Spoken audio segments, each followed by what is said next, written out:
I've got to admit, I absolutely love tropical garden design, and it's inspired me to travel to Asia. Places like Singapore, Malaysia, Indonesia and Thailand all have great examples of tropical garden design.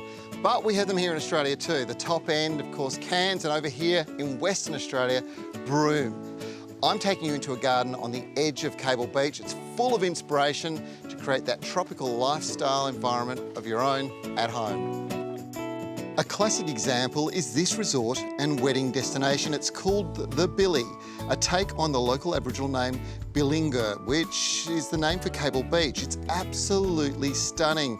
The tropical gardens are primarily derived of plants that have been taken from rainforests.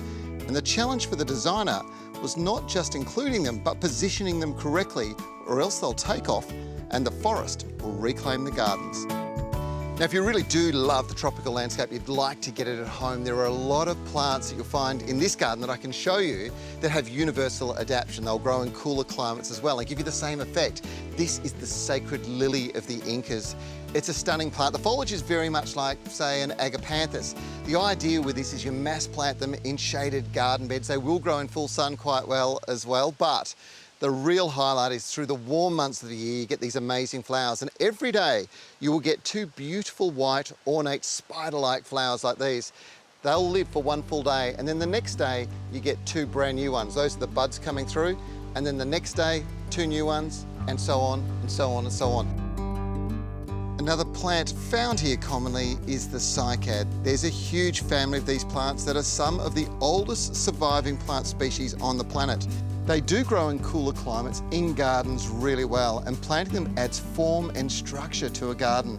They're slow growing, producing whorls of foliage in flushes every 6 months or so, and most producing trunks at the rate of just 20 centimetres every 10 years or so.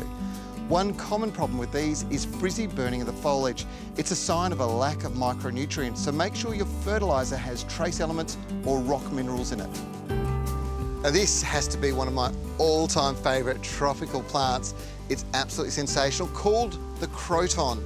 Now, look at the foliage colour in these leaves here. You can see the beautiful golds, there's reds, and of course the greens. But they need to be in shade if you want to get lots and lots of colour. If you have them in full sun, they'll go more like this, quite green with the odd gold fleck through them. That's just one of those unique things about this particular plant. But you do get a lot of varieties, you do get a lot of colour. It's absolutely brilliant outdoors in warmer climates, but if your temperatures get below 5 degrees Celsius during the winter or you get frosts, this is a plant that you grow in pots and you bring them inside during the winter months. Now, this has to be one of the most popular indoor plants you can get your hands on. This is the pothos, or devil's ivy as it's known.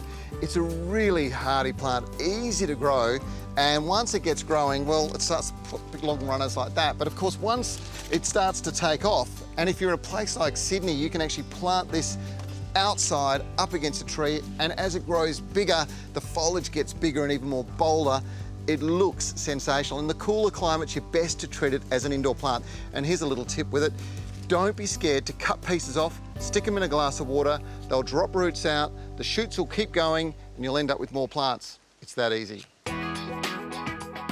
If you live in the cooler states, the southern states, and you want to create this kind of effect at home for yourself, now's the time to act. Plant some more mature, exotic plants like the ones that I've shown you today, and they'll get established over the winter months. The key over the next 2 or 3 months is to make sure they get lots of water, regular fertilising, and a little bit of love. And the only thing that you're going to need to do after that is control the jungle.